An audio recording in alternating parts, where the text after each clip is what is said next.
Assalamualaikum warahmatullahi wabarakatuh. Salam, Om Swastiastu, nama budaya, salam kebajikan, salam sejahtera bagi kita semua. Sampurasun. Alhamdulillahirrahmanirrahim. Puji dan syukur kehadirat Tuhan Yang Maha Esa. Dengan nikmat dan karunia kita dapat berkumpul dalam keadaan sehat walafiat. Dengan begitu kami dapat melaksanakan praktek exhibition MICE berjudul Pameran Virtual Kebudayaan Jawa Barat. Selanjutnya, atas nama panitia, saya mengucapkan banyak-banyak terima kasih terhadap penonton yang sudah menonton pameran virtual kami. Dan begitupun kami banyak-banyak mengucapkan terima kasih kepada seluruh pihak yang telah membantu untuk menyukseskan acara yang kami laksanakan ini. Kepada penonton, saya ucapkan selamat menonton dan selamat bergembira. Akhirnya saya sebagai MC mengucapkan terima kasih dan banyak memohon minta maaf atas segala kekurangan yang kami lakukan.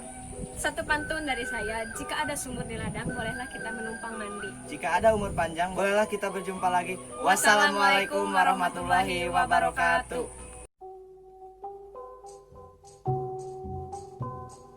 Kota Sukabumi berasal dari bahasa Sunda yaitu Sukabumen. Menurut pengertian mengenai udaranya yang sejuk dan nyaman, mereka yang tinggal di sini tidak ingin pergi ke luar negeri atau ke kota lain karena lebih suka dan senang berbumen-bumen atau bertempat tinggal di daerah ini. Pada tahun 1914, kolonial Belanda menjuluki Kota Sukabumi sebagai Denanderlijk sebagai status Getman dengan alasan bahwa banyak sekali orang yang berdiam di sini seperti orang Belanda dan Eropa yang memiliki perkebunan di daerah Kabupaten Sukabumi bagian selatan yang harus mendapatkan pelayanan yang istimewa. Awalnya kota Sukabumi bernama Gunung Parang yang beribu kota Cikole. Kota Sukabumi dari tahun 1815 sampai dengan pertengahan tahun 1921 merupakan bagian dari Afdeling, yaitu wilayah administratif. Kemudian ketika Indonesia merdeka, status kota Sukabumi berubah menjadi kota kecil Sukabumi pada tahun 1957. Memasuki tahun 1958 hingga tahun 1965 berubah menjadi Kota Praja Sukabumi dan statusnya kemudian berubah kembali menjadi Kota Madya Sukabumi pada tahun 1999 dengan daerahnya Wali Kota Madya, Kepala Daerah tingkat 2 Sukabumi, terakhir menjadi Kota Sukabumi sejak tahun 1999 hingga sekarang. Kepentingan Kota Sukabumi untuk pemerintah Hindia Belanda dimulai ketika pemerintah membuka daerah untuk wilayah perkebunan di Priangan. Dengan dibukanya perkebunan ini membuat para orang Eropa memilih untuk menjadi pengusaha perkebunan di daerah tersebut. Perkebunan teh menjadi wilayah terbesar di Sukabumi. Dengan banyaknya orang Eropa yang menetap di Sukabumi, membuat para pemerintah melakukan pembangunan untuk kepentingan orang Eropa di sana. Fasilitas yang dibuat oleh pemerintah diantaranya adalah Gereja Sidang Kristus untuk beribadah orang Eropa. Gereja ini dibangun pada tahun 1911 dan sempat dijadikan gudang senjata oleh tentara Jepang. Dalam perkembangannya, Kota Sukabumi menjadi kota yang berpenduduk heterogen, yang didiami oleh berbagai masyarakat dari berbagai suku, ras, dan agama. Salah satunya adalah dengan dibangunnya pemukiman dan tempat beribadah orang Tionghoa di Sukabumi. Sejarah yang ada di Kota Sukabumi yaitu Lapang Merdeka. Lapang Merdeka awalnya namanya adalah Victoria Park yang dimiliki oleh Tuan Leni. Nah, Victoria Park lalu dibeli oleh pemerintah dan digunakan untuk upacara dan untuk kumpul masyarakat. Victoria Park oleh pemerintah Republik Indonesia lalu dinamakan Lapang Merdeka. Karena pada tahun 1945, pasukan pejuang dan TKR serta para santri yang berada di Suet Sukamana yang sekarang menjadi Gedung Juang bergerak menuju Victoria Park setelah pejuang yang bernama Acum Basyuni berorasi di depan Gedung Juang. Dan ribuan orang tercatat merapatkan barisan di Victoria Park pada saat dan berlanjut menjadi pertempuran sengit di seluruh penjuru Sukabumi. Victoria Park resmi berganti nama menjadi Lapang Merdeka setelah tahun 1951 berdasarkan Undang-Undang Darurat RI Nomor 12 Tahun 1951.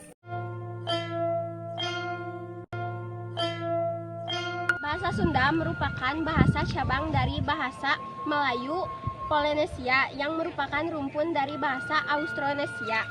Bahasa ini dituturkan setidaknya oleh 42 juta orang dan merupakan bahasa ibu terbanyak penuturnya kedua di Indonesia setelah bahasa Jawa. Bahasa ini dituturkan di seluruh wilayah bagian Jawa Barat dan Banten dan sebagian wilayah Barat Jawa Tengah mulai dari Kali Brebes yang berada di Kabupaten Brebes dan Kali Serayu yang berada di Kabupaten Cilacap, serta di sebagian kecil wilayah Jakarta dan seluruh wilayah provinsi yang ada di Indonesia dan luar negeri yang menjadi daerah urbanisasi suku Sunda. Bahasa Sunda biasanya dipetuturkan di bagian barat Pulau Jawa yang biasanya dijuluki Tatar Sunda atau Pasundan. Selain dipetuturkan di bagian barat Pulau Jawa, bahasa Sunda juga dipetuturkan di bagian barat Jawa Tengah, khususnya Kabupaten Brebes dan juga Cilacap. Ini dikarenakan dulunya daerah ini merupakan daerah peninggalan Kerajaan Galuh. Banyak juga nama-nama tempat di Jawa Tengah yang menggunakan nama Sunda. Di antaranya adalah Kecamatan Bulukumur dan juga Cimanggu. Selain itu, menurut para pakar Sunda, pada abad ke-6 bahasa Sunda ini petuturannya sudah sampai dataran tinggi Dieng, Jawa Tengah. Ini dikarenakan nama Dieng berasal dari kata nama Dihyang yang merupakan bahasa Sunda kuno. Seiring berjalannya transmigrasi dan imigrasi, bahasa Sunda ini sudah menyebar ke beberapa wilayah, diantaranya adalah Jambi, Riau, Kalimantan Barat, dan Sulawesi Tenggara. Bahasa Sunda awalnya ditulis menggunakan aksara Sunda. Aksara Sunda merupakan aksara berumpun Brahmi yang merupakan aksara Palawa lewat aksara Kawi. Sama seperti halnya bahasa Jawa. Nah, bukti dari aksara Sunda ini sudah ada sejak abad 10 pada masa Kerajaan Mataram kuno sampai dengan pada abad 15 Masehi pada saat kejayaan masa Pajajaran. Nah, ada beberapa bukti aksara Sunda, salah satunya aksara Sunda yaitu prasasti batu tulis, prasasti aksara agung, dan prasasti kebantenan. Adalah bahasa Jawa yang digunakan untuk menuliskan aksara Sunda yang sudah dipakai selama 300 tahun setelah keluarnya ultimatum dari POC pada tanggal 3 September 1705 yang mewajibkan penggunaan aksara Jawa. Pegon Sunda Sunting selain digunakan untuk menulis bahasa Jawa, abjad Pegon yang bersaudaraan dengan abjad Jawi atau Arab Melayu juga bisa digunakan untuk menulis bahasa Sunda. Gunakan huruf Arab standar dan huruf rekaan yang tidak ada dalam huruf Arab asli. Itu juga tidak bisa dipahami oleh orang Arab jika mereka tidak menguasai bahasa Sunda. Batik. Menurut Santosa Doma, seorang pengusaha batik tercipta yang terkenal Indonesia dari Solo, mengatakan batik merupakan sehelai kain yang dibuat dengan cara tradisional, memiliki beragam macam khas dan juga polanya. Batik Indonesia sendiri keseluruhan mencakup teknik, teknologi, pengembangan motif dan budaya, ditetapkan oleh UNESCO sebagai untuk budaya lisan dan non-bendawi sejak tanggal 2 Oktober 2009. Dan tanggal 2 Oktober ini menetapkan Indonesia sebagai Hari Batik Nasional. Berbicara batik, di Sukabumi ada beberapa macam motif batik seperti motif ringli, motif pakidulan, dan masih ada yang lainnya. Dan untuk setiap motif memiliki filosofinya sendiri. Meskipun di daerah Sukabumi adalah pembuat batik baru dibandingkan dengan daerah pembuat batik lainnya. Dan untuk pembuatan batik itu sendiri memiliki beberapa nama atau istilah. Di sini kami melihatkan hasil batik dari teknik yang sederhana. Batik merupakan warisan nenek moyang Indonesia, khususnya Jawa, yang saat ini masih ada. Batik sendiri pertama kali digunakan oleh Bapak Soeharto di sidang konversi PBB tahun 1980.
Tari Jaipong adalah tarian tradisional yang berasal dari Bandung, Jawa Barat.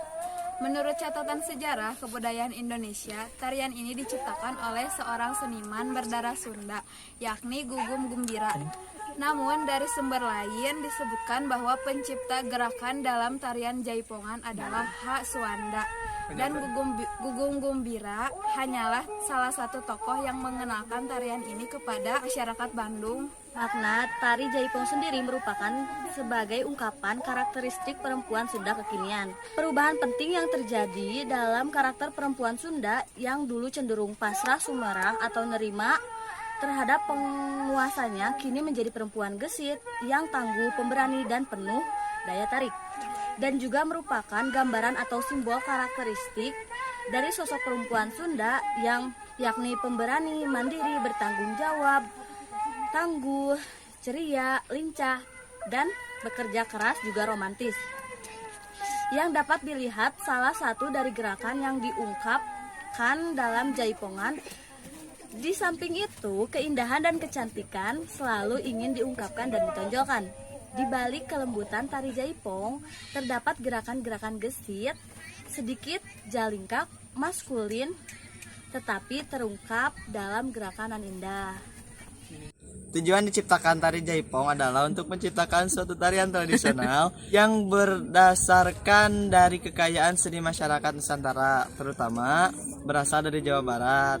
Tari Jaipong berasal dari beberapa kesenian rakyat.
di Indonesia.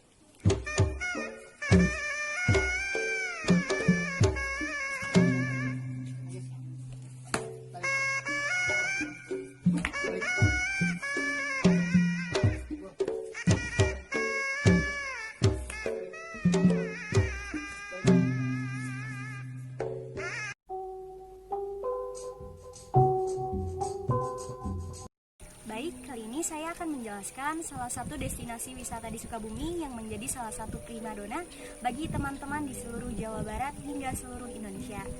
Namanya sudah tidak dikenal asing oleh warga Sukabumi, yaitu Situ Gunung. Situ Gunung berada di daerah Taman Nasional Gunung Gede Pangrango, Kecamatan Kadudampit, Kabupaten Sukabumi. Di sana banyak sekali destinasi wisata yang diantaranya adalah Curug Sawer, Jembatan Gantung, Danau Situgunung, juga area untuk camping. Untuk pergi ke sana, kita bisa masuk dengan membayar tiket dengan harga 18.500 untuk weekend dan untuk weekday 16.500. Adapun tiket terusan untuk ke Jembatan Gantung adalah untuk dewasa yaitu Rp50.000, untuk anak-anak Rp25.000.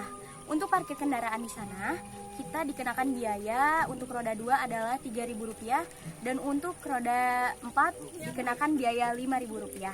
Jika pengunjung ingin menikmati wahana camping di alam terbuka, mereka bisa menginap di sana dengan harga sekitar Rp32.500.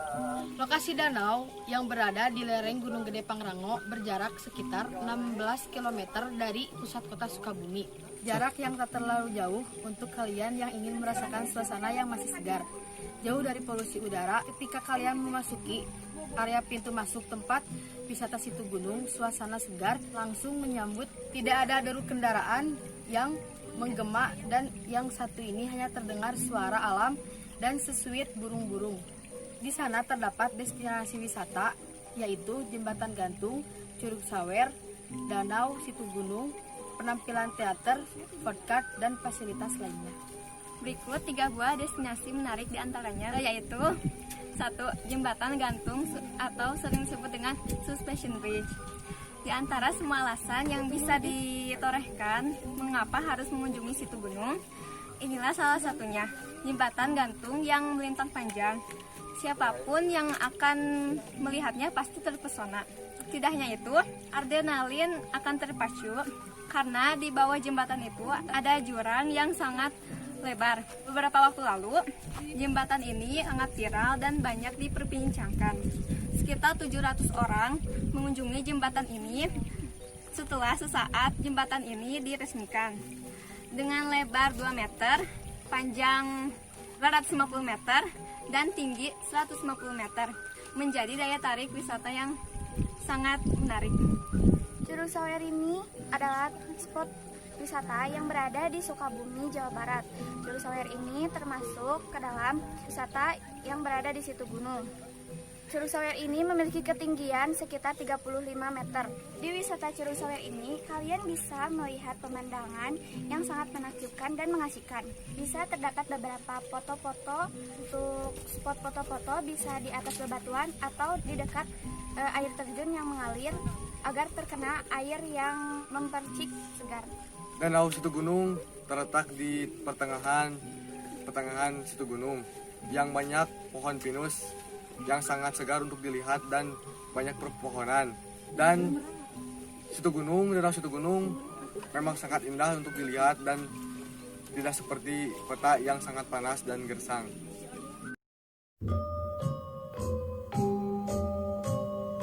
Apa emak ngaleut heula? Mangga neng ka dieu we.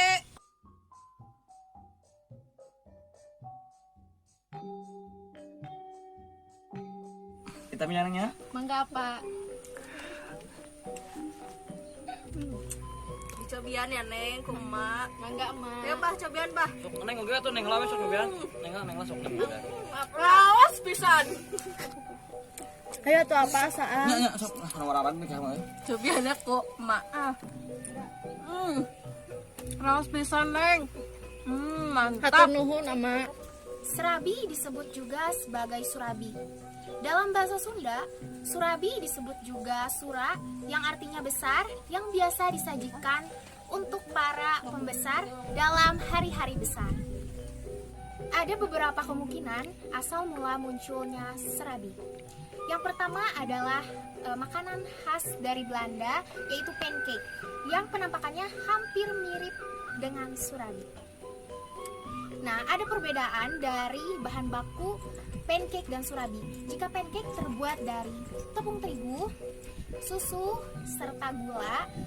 Jika surabi terbuat dari tepung ketan serta santan kelapa. Ada beberapa pilihan jenis surabi. Yang pertama surabi manis, kinca dengan gula merah, dan surabi asin dengan atau tanpa oncom di taburan atasnya. Bandrek. Bandrek adalah salah satu minuman khas yang ditemukan di tanah Sunda atau Jawa Barat. Bandrek ini memiliki 3 bahan utama, yaitu ada air jahe, gula merah, dan juga kayu manis.